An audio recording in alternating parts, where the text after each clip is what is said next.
Sou Leonardo, da Enel Renováveis. Hoje a gente vai discutir um pouquinho sobre TRT, umas análises que a gente fez na famosa Janaúba, né, que está servindo de exemplo aqui, em vários comentários. Vamos lá. Doutor, só fazer uma breve introdução ao tema, dado que o público é muito diverso. A doutora Angélica estava lá, né, além dos megahertz. Eu vou baixar um pouquinho a frequência, vou tratar aqui entre os kilohertz e pegando ali o começo dos megahertz na TC-TRT, alguns cada vez por microsegundo. No período, né, na fase de abertura de uma falta, a Angélica estava aqui no tempo de arco, aqui, né, era corrente no disjuntor.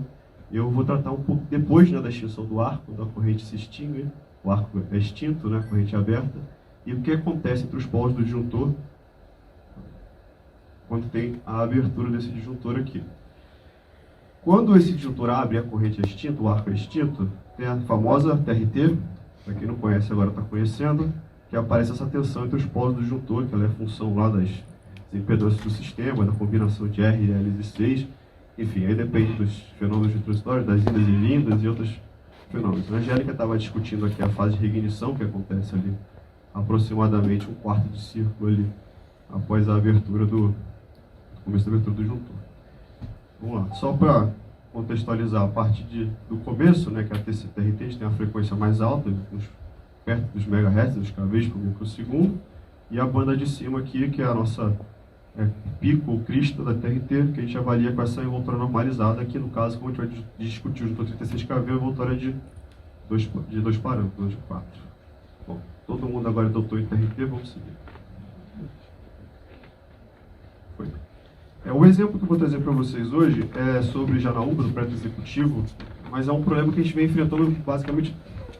Eu estou trabalhando com renováveis desde 2019, e desde 2019 a gente tem superação de envoltório de 36 kV. Então já estava incomodando esse assunto e a gente resolveu discutir um pouquinho. Lá no projeto executivo, né, eu peguei aqui o pior caso, que foi na SPE 2, circuito 2, a gente teve quase 100 kV de TRT, por uma envoltória de 79, isso considerando o disjuntor de classe S2 já. Então, essa parte aqui a gente consegue resolver fácil, né, que é TC-TRT, colocando um banquinho de capacitor de surto, a gente consegue controlar aí a taxa de subida da TRT. Mas o pico não é uma solução muito fácil de resolver. Então, hoje, para isso, né, o que a gente pode fazer para tentar discutir isso aí? Então, teve alguns pontos que a gente resolveu atacar. A primeira dúvida era, dado que a gente precisa limitar aí a corrente de curto monofásica por causa da blindagem, bom, Janaúba, no caso, né, que é o nosso exemplo aqui, ela é 1 GB toda a malha de 34.000 kV isolada, né? Então precisa dessa limitação da corrente monofásica. E um outro problema que a gente ficou na dúvida também, se a susceptância do cabo poderia estar também prejudicando o desempenho da TRT do disjuntor.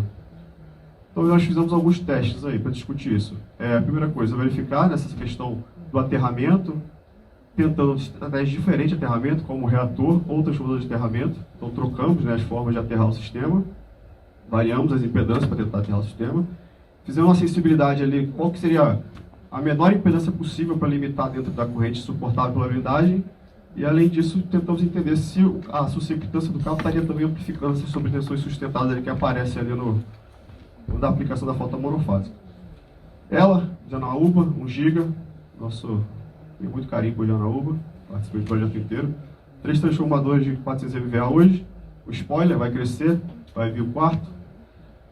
E não são 1.000 inversores, são quase 6.000 inversores, tá? Só para deixar claro isso aí. RMT toda em XLPE e 20 km para conectar no SIM, tá?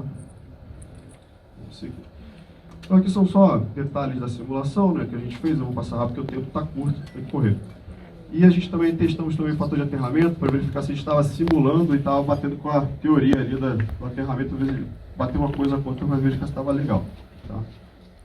O disjuntor é o disjuntor 36 kV, né, nesse caso aqui. A gente usou a envoltória T10. Isso aqui só vou passar mais rápido porque o slide é grande. Só um ponto aqui. Para a sensibilidade em relação à quantidade de alimentadores, na susceptância dos cabos, a gente variou a quantidade de alimentadores. Na barra B1 que a gente testou aqui, são 12 alimentadores. E a gente fez a sensibilidade testando com 12 alimentadores, 6 alimentadores e nenhum alimentador, certo?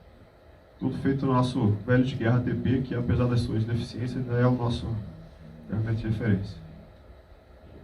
Vamos lá. O primeiro passo que a gente fez foi verificar qual era a máxima corrente que a gente poderia limitar, que a gente precisava limitar no sistema. Isso considerando o tempo da proteção de 1 segundo. E aí a gente fez ali a nossa habilidade de 16 milímetros quadrados, fazendo ali a sensibilidade ali com a exponencialzinha, e a gente chegou que a máxima corrente que a gente pode assumir ali é 1,84 kA. Tá? Bom, agora vamos começar com os resultados, a parte de verdade. Esse gráfico aqui está um pouco carregado, então vamos mais devagar nele. No eixo da direita, a gente tem as correntes, né? A gente vê que o reator ele é o mais efetivo na limitação da corrente de falta. Para menores impedâncias eu tenho menores correntes, depois o resistor, depois o transformador de aterramento. Essa questão do transformador de aterramento ele é esperado, né, que ele não vai no neutro, então ele não tem aquele fatorzinho de 3 na sequência 0, então ele realmente é mais ineficiente em termos de necessitar de maiores impedâncias para limitar a corrente de curto-circuito. Aqui são os valores mínimos que a gente poderia adotar para limitar a corrente ao valor suportável, considerando a blindagem e o tempo da proteção. Em relação às sobretensões sustentadas mediante a aplicação da falta fase terra, que estava pegando ali o nosso disjuntor, a gente vê que o transformador de aterramento ele submete o sistema a menores sobretensões sustentadas, depois o reator e o resistor é a nossa pior opção. Você vê que ele já joga lá para cima. Basicamente só da presença do resistor a gente já tem uma amplificação bem grande das tensões sustentadas nas fases 6 ali, dada a aplicação da falta monofásica. Vou voltar aqui que isso é curioso aqui. A gente vê que a corrente com o reator, ela desce e sobe, né? Isso tem pinta de ressonância, né? Desce e sobe. A gente vai discutir isso mais pra frente. E aí eu fiz a impedância aqui vista do ponto de falta e realmente tem ressonância com o reator, ele insere uma ressonância ali e a gente vai entender por que mais na frente, né? Como é que a fase vira, enfim. Tá. E a TRT? Falou e a TRT? O que aconteceu com a TRT? Vamos devagar aqui também, que isso tem... Aqui está a nossa envoltória, né, a T10, e a sensibilidade frente à impedância. E as 3 fases de cada do disjuntor manobrado lá testado do circuito 2 da Nova 2. A gente vê que o resistor, eu precisaria de 25 ohms, né? Então já violei bastante a minha envoltória, está quase 90 kV. O reator, a partir de 6 e pouco, ele é a linha cheia, você vê que a pior caso dele já está respeitando aqui a nossa TRT.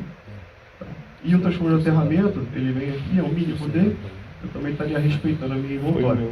Então, seriam estratégias louváveis aí de se discutir para verificar se a gente conseguiria, né? Isso considerando a falta monofásica que foi a que a gente estudou, que foi o pior caso para Janaúba. Aqui as envoltórias no tempo, né? Eu peguei todas e juntei as piores fases 6, aqui no gráfico da direita. A gente vê aqui que a gente tem só a violação da envoltória com o resistor de aterramento. As demais soluções ficaram mais bem comportadas. Em relação à sobretensão sustentada e a sensibilidade com o cabo isolado, a gente verifica que isso teve algum impacto, né, coisas de 0 a 1 PU, 0,05 PU, dependendo da quantidade, mas não é alguma coisa assim que chame a atenção o cabo isolado. Mesmo tendo 12, 6 ou nenhum alimentador, a gente não vê uma grande variação entre eles, apesar do que tem alguma coisa assim. Agora que a gente refez a sensibilidade da corrente de falta variando o alimentador. A primeira coisa que a gente vê aqui não muda muito em relação à quantidade de alimentadores, o que faz sentido porque a corrente de falta é dominada pela impedância do sistema. Os inversores da planta contribuem muito pouco para a corrente de falta. Aí um ponto importante que a gente verifica aqui, que cadê aquela ressonânciazinha? Sumiu. Isso aqui aconteceu porque quando eu fui modelar isso aqui, eu verifiquei que o banco de capacitor não estava com o aterramento correto, ele estava com uma estrela aterrada e na verdade era estrela isolada. E aqui, ó, som e ressonância, ou seja, estava ressonando o transformador, o reator do neutro com o transformador ressonando com o banco de capacitor. Sumiu aqui. Isso é um ponto importante porque a gente já recebeu o estudo lá na Elera, aí chega o estudo e está o banco aterrado. Eu falo, pessoal, está aterrado, tem que revisar. Ah, mas é só o aterramento do banco, só o aterramento do banco aqui, ó. Então, gente, vamos passar as conclusões um pouco mais rápido, mas assim, como é que está meu tempo? 30 segundos. Então, gente, a ideia é a seguinte... Tem uma ressonância aí. Então, tentar pensar se a gente realmente quer ficar trabalhando sempre com esse resistor, se ele é a melhor solução. Vamos tentar explorar outros métodos de aterramento, né? Eu acho que deu para ver que faz diferença ali na TRT, às vezes a gente consegue resolver um problema de TRT. Na Elera, por exemplo, a gente tem usado disjuntores 72,5 kV há um bom tempo por causa desse problema. Talvez a gente consiga agora controlar e voltar para os disjuntores de 36 kV e ficar mais tranquilo quanto a isso, tá? O detalhe do banco, é importante ficar ligado no aterramento do banco, porque pode botar uma ressonância no sistema que não tenha, pode aparecer um resultado que você não estava esperando, e é uma ressonância de 60 Hz, né? Baixa frequência, então é um negócio que pode trazer algum problema na simulação, aí tem que ficar ligado com isso.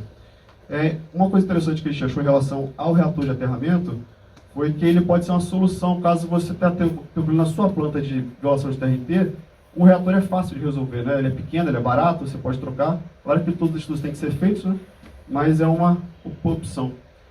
E o transformador de aterramento é uma outra coisa legal também que a gente discutiu, porque ele permite que você volte para transformadores mais simples, né? Hoje a gente tem visto transformadores com 4, 5 enrolamentos, que são transformadores mais complexos, mais difíceis de modelar, inclusive, e que tem um impacto no preço do transformador. Eu trouxe aqui uma comparação. Em relação ao preço do transformador, se você tira alguns enrolamentos do transformador, no caso que a gente fez para a expansão de Anaúba, vai vir um transformador de 450 MVA, e a gente tem quase 5% de diferença no preço do transformador se a gente tira um ou dois enrolamentos do transformador. O transformador de aterramento ele é um pouco mais caro, então você vai ter um custo a mais, mas no balanço para a gente fez sentido, então valeu a pena. Então nesse caso aqui, o quarto transformador de Anaúba já vai vir dessa configuração aqui, tá? Então pessoal, era isso que eu tinha para falar, acho que eu passei um pouquinho, desculpa, fui no modo 2x, vai dar conta aí de tudo, mas obrigado doutora Angélica pelo convite.